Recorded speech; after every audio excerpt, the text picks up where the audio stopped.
Never tell these 5 secrets. No matter how much you trust them, this will save your life.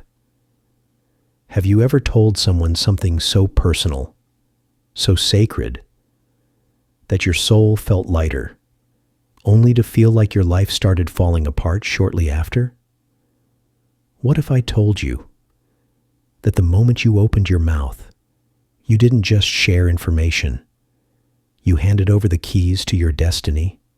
Yes, some things are not meant to be revealed, not to your best friend, not to your parents, not even to your own shadow.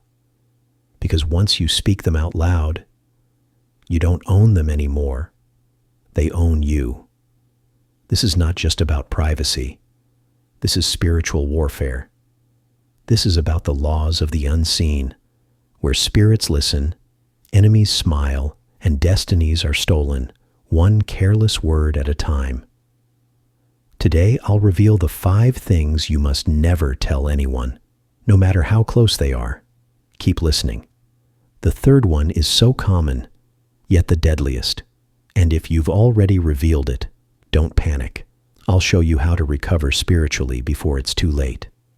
But first, let me take you into the realm behind the veil, where what you say becomes who you are. Chapter 1. Your next move.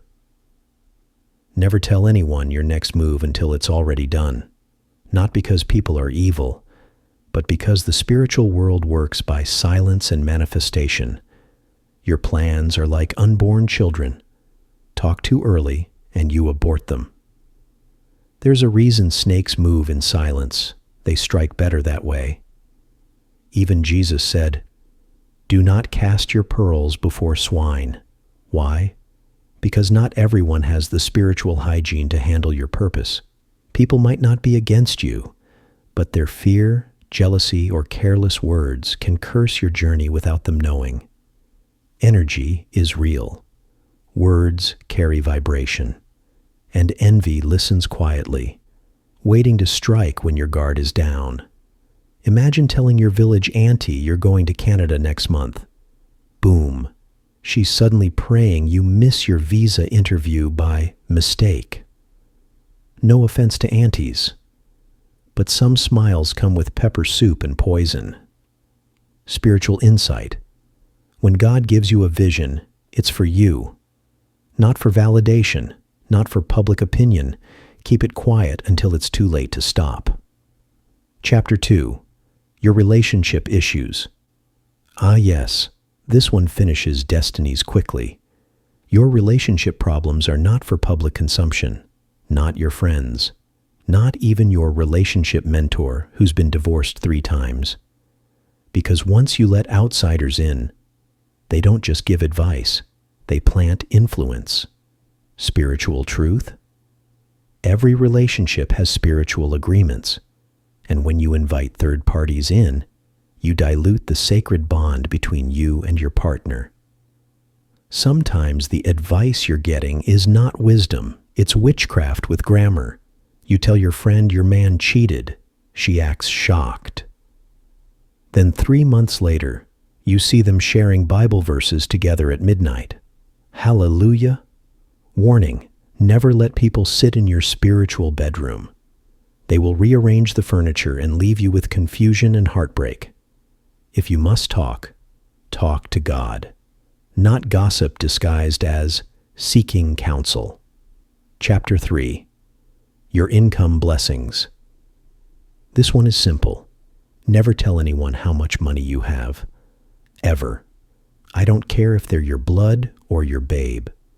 Because the moment you do, you've created spiritual debt in their eyes. Even if they don't ask, they begin to expect. An expectation is the womb of disappointment. Disappointment births envy. And envy? That's spiritual murder with a smile. Many destinies have been drained because someone bragged about a breakthrough too early. Money carries spiritual energy, and when you flaunt it, you become a moving altar of attack. You tell your cousin you made $10 million this year. Next day, He calls you crying about school fees you didn't know he had.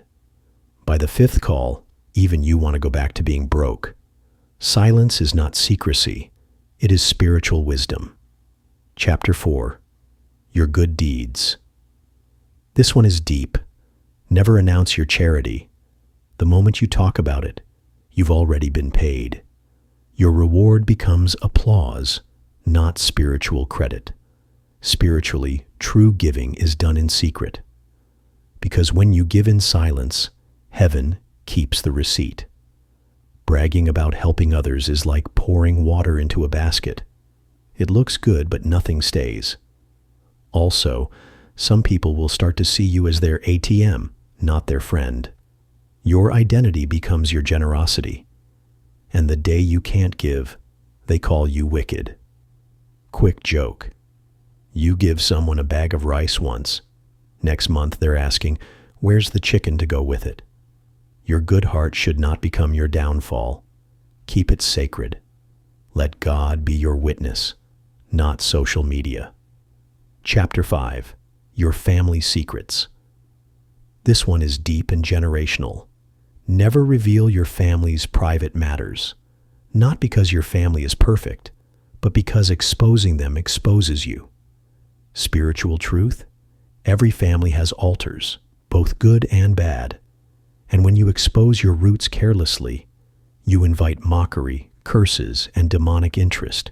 You think you're sharing pain, but you're actually building a legal case against your bloodline in the spirit realm.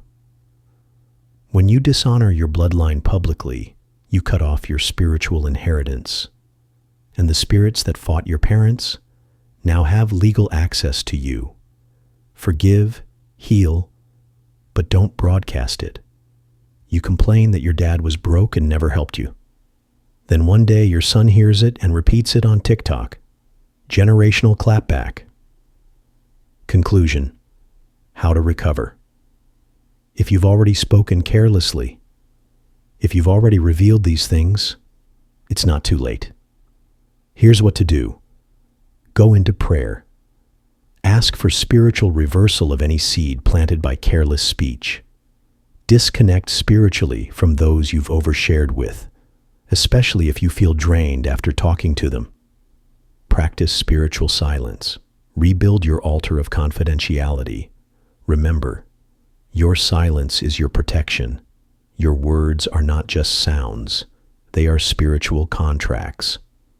So next time you feel tempted to talk, ask yourself, is this for healing or for validation? Because not everything meant for you is meant to be shared, and not every smile is safe.